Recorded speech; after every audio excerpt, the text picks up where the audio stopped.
ہمارے اندر انقلاب کب آئے گا؟ ساری دنیا کی قومیں اور بعض لوگ پھر یہ ساری بھڑاس اٹھا کر علماء اور مولویوں پر نکال دیتے. اس ملک کا بیڑا غرق ان مولویوں نے کر دیا. کیوں کیا ہے بیڑا غرق؟ کیونکہ یہ بات اس نظام کی کرتے. کہتے ہیں دنیا چاند پر پہنچ گئی ہے. یہ مولوی آپس میں لڑتے ان کی لڑائیاں نہیں ختم ہوتی.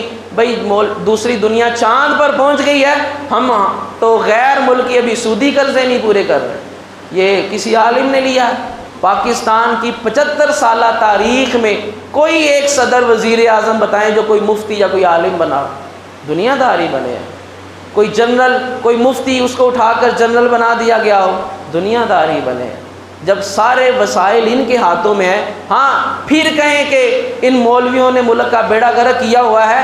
اگر ہماری مسجدوں کے بل، ہماری تنخواہیں یہ دیتے ہوں، اگر حکومت کی طرف سے تنخواہیں آتی ہوں، حکومت کی طرف سے مسجدوں مدرسوں کے بل فری کیے ہوئے ہوں، پھر کہہ سکتے ہیں کہ ان کی وجہ سے ہمارا جو نظام ہے، ہمارا جو ملک کے معاشی معاملات ہیں، معیشت ہے، وہ تباہ ہو گئی ہے کہ سارا پیسہ ہمارا ان کے اوپر ہی لگ گیا ہے. لیکن حال تو یہاں پر یہ ہے کہ اس ملک میں، اسلامی جمہوریہ پاکستان میں، سینماز کے لیے، فلموں کے لیے تو اربوں ڈالر اور اربوں روپے وہ ایک بجٹ میں خاص کیا جاتا ہے. اور مسجد کا حال کیا ہے؟ اب مسجد کے بل میں 35 روپے ٹیلی ویژن فیس بھی لگ کے آتی ہے.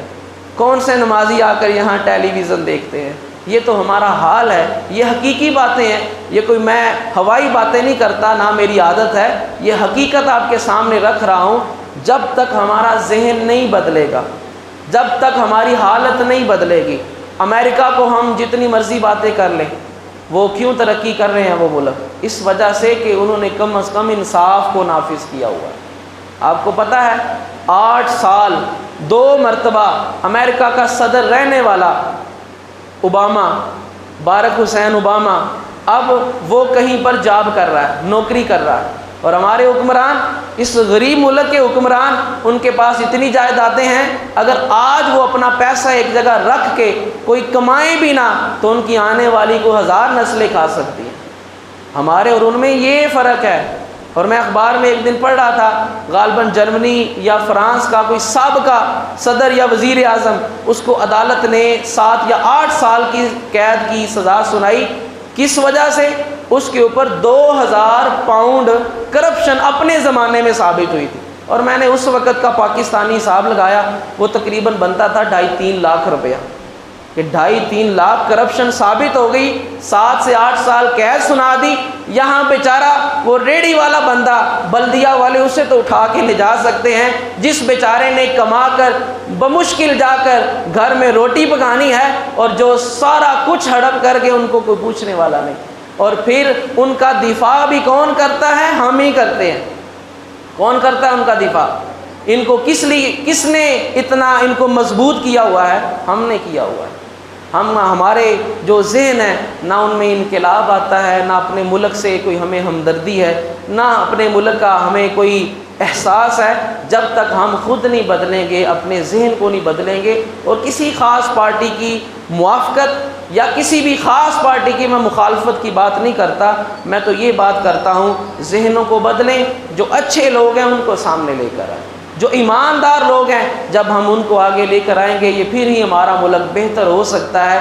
پہلے کہتے ہیں یہ بندہ بڑا نیک ہے، یہ بڑا اچھا بندہ ہے، اور جب وہ بندہ سیاست میں آ جائے پھر اس کو کہا جاتا ہے کہ اس گند میں اس کا کیا کام، اس کو بھی دنیا کی لالچ پڑ گئی ہے.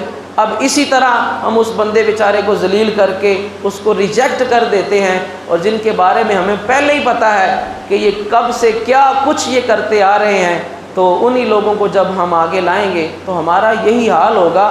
اس لیے تو رب نے فرمایا، اللہ رب العزت تب تک کسی قوم کی حالت کو نہیں بدلتا جب تک وہ اپنی حالت خود نہیں بدلتے.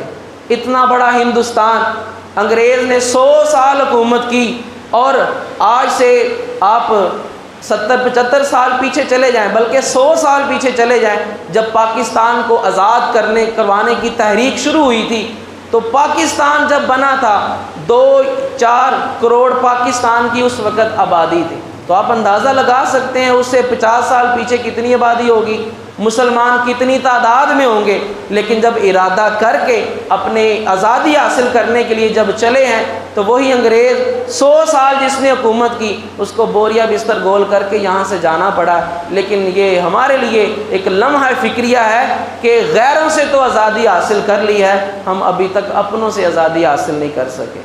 ان کو تو ہم نے اپنے اس ملک سے، علاقے سے نکال دیا ہے، لیکن ان کی سوچ ابھی بھی ہمارے ذہنوں پر اسی طرح مسلط ہے، اور یہ تب ہی ہمارا ماحول، ہمارے ملک ترقی کر سکتا ہے، اور یہ معاملات تبھی بدل سکتے ہیں جب ہماری سوچ میں تبدیلی آئے گی اور ہم خود بہتر ہوں گے۔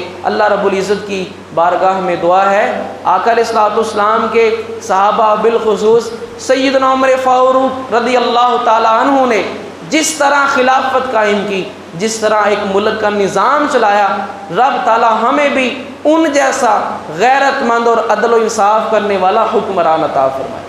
اور میں یہ آدھی دعا یہ کرتا ہوں، اور آپ کو پتہ ہے میں آدھی دعا اپنے لیے کرتا ہوں کہ ہمیں بھی ان کی رعایا جیسی ایماندار رعایا بننے کی بھی توفیق عطا فرمائے، جو وقت کے خلیفہ کو منبر پر خطبہ دیتے ہوئے یہ کہنے کی جرت رکھتی ہو کہ خطبہ بعد میں بھی سن لیں گے، یہ جو کرتا پہنا ہے پہلے اس کا ہمیں حساب دو۔